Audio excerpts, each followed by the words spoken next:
The statement made by Ed Sullivan reads as follows. He was a Los Angeles-based civilian saucer investigator who wrote that such tales of crash retrievals and bodies are damned for the simple reason that after years of circulation, not one soul has come forward with a single concrete fact to support the assertions.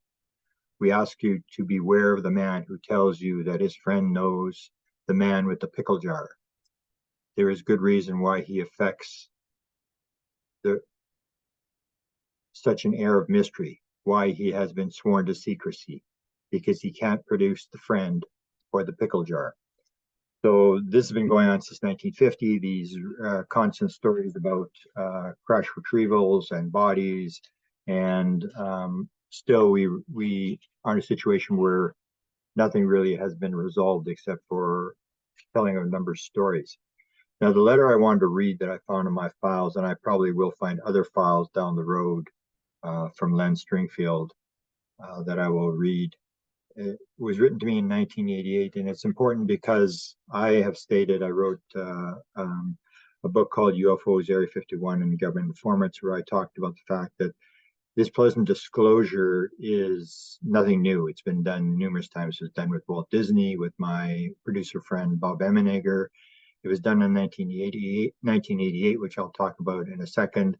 It was done with Tom DeLonge, and now it's started with the New York Times, and we have it in Congress. So whether it's government behind these disclosure efforts or whether it's people inside the government who just want this story out because of their own personal sightings or whatever the reason is, there have been a number of initiatives to get material out to the public over the years.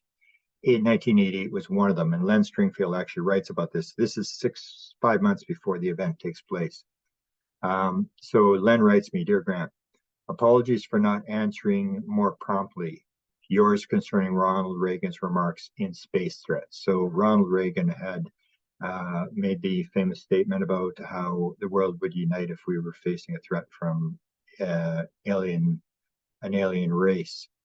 Len says to me, in your probes for more information about his innuendos, did you get any responses? And I actually did, after that, find that Reagan had made this comment on 5 different occasions to a number of different people in high schools, to Gorbachev, to the ambassador to the United States from the Soviet Union.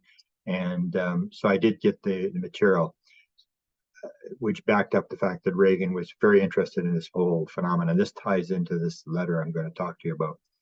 I find his comments to be of great significance due to the recent events and rumors of some kind of disclosure by the world governments of the UFO problem, maybe soon. He writes, Dick Hall was a major researcher with NICAP in Washington, D.C. Dick Hall told me last week that Chandray was worked with Bill Moore, and Bill Moore was the guy who wrote the first Roswell book in 1980. So Jimmy Chandray was a producer there. And Len Stringfield says that Jimmy Chandray talked about a disclosure as soon as September at the MUFON conference in Lincoln, Nebraska, and said that his compatriot, Bill Moore, was in Washington, D.C., negotiating with someone about upcoming events. No details. Now, the significant part of this is that they were talking here about a disclosure in September, and there was actually an event in October of 1988. And a lot of people look at that and say, oh, it was just a stupid documentary.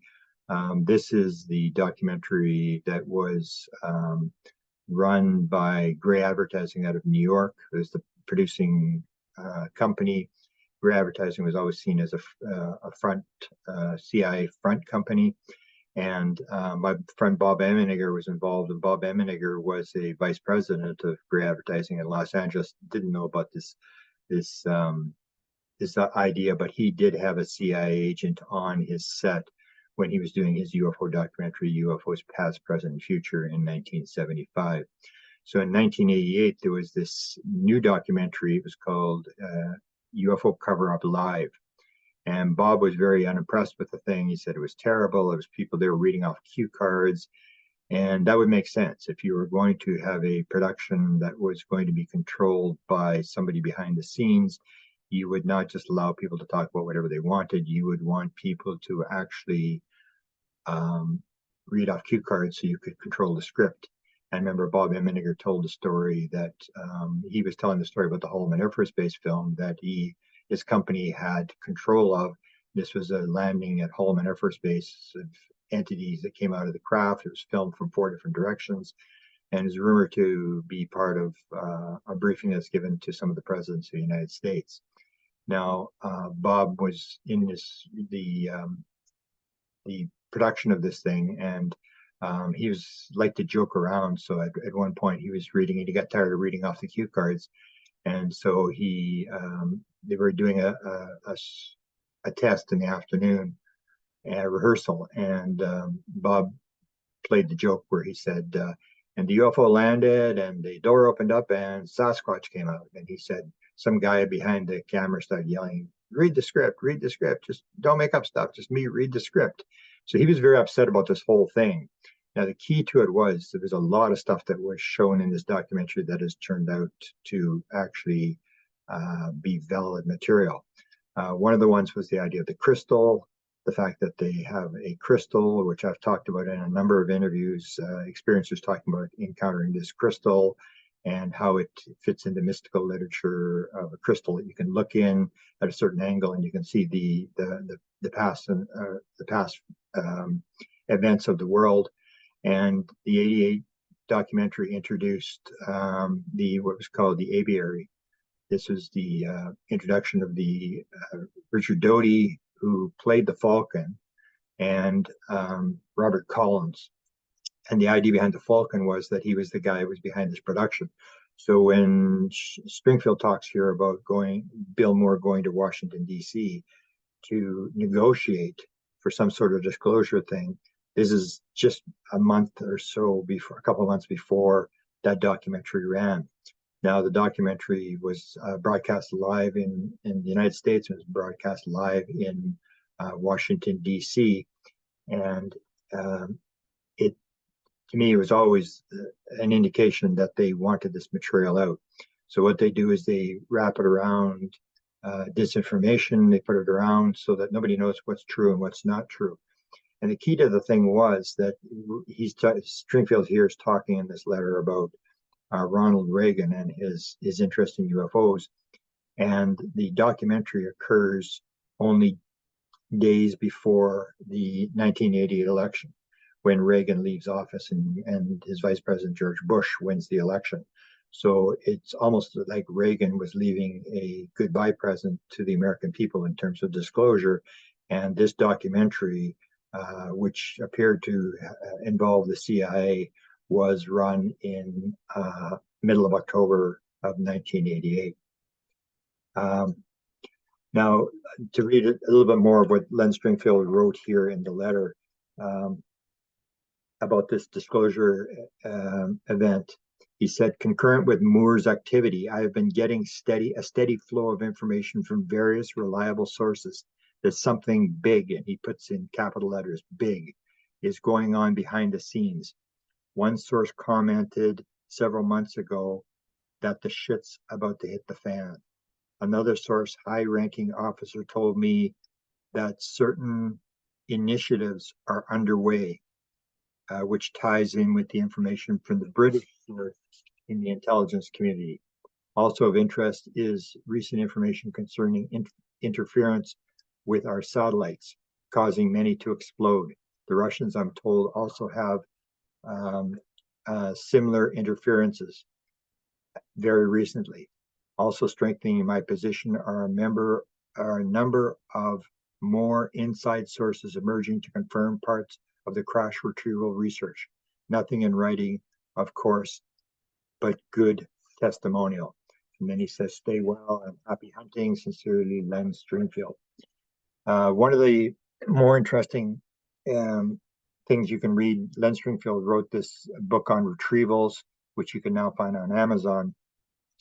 One of the more interesting things I wrote about in my recent book, UFO Sky Pilots, is this idea that a lot of experiencers, and I list 36 people who've been on the craft who claim they flew the craft. A lot of them will indicate the fact that when they went into the craft was much bigger on the inside than it was outside. And if you read the Len Stringfield material, and this goes back many, many years, Len Stringfield's been dead for a number of decades. He talks about a 1973 incident of a craft that was being held 2 hours away from Norton Air Force Base in California, that a photographer was flown in from Hawaii to film the panel boards in the UFO craft. And he described the fact that this craft was about 30 feet across, and it was being held up by a crane inside netting. And that when he went inside the craft, he said, this is the craft that was on the ground, recovered craft, that the craft was way bigger on the inside than it was outside. And that's significant because that is not something that I didn't release till last year. And so we're talking decades and decades and decades before that Len Stringfield actually had one of these cases. And the craft being bigger on the inside than outside is significant, because if you're going to make up a story about being on a craft, that's not something you're going to add to your story, that the craft was, 10 or 100 times bigger inside than it was outside, because that makes no sense whatsoever. So you get these people telling this very, very bizarre piece of the story about what happens inside the craft. And Len Stringfield had it many, many years ago. And the significance of the craft being bigger, even Hal Puthoff made a comment about this. He said, I would certainly like to try to figure out why the craft is bigger on the inside than outside. It indicates that they have some sort of technology that is way beyond anything we've got, and that we probably don't have this technology in our arsenal.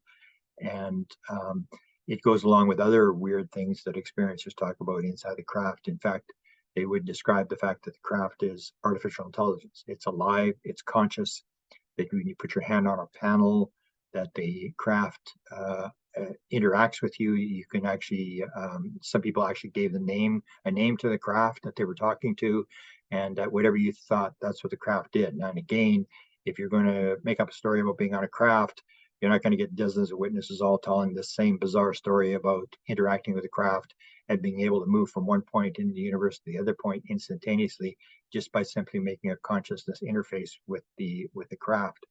And the final thing that sort of is very bizarre that a lot of people will talk about being inside the craft, is as soon as they touch the panel board, or even at other points, they would say that they could see in 360 degrees.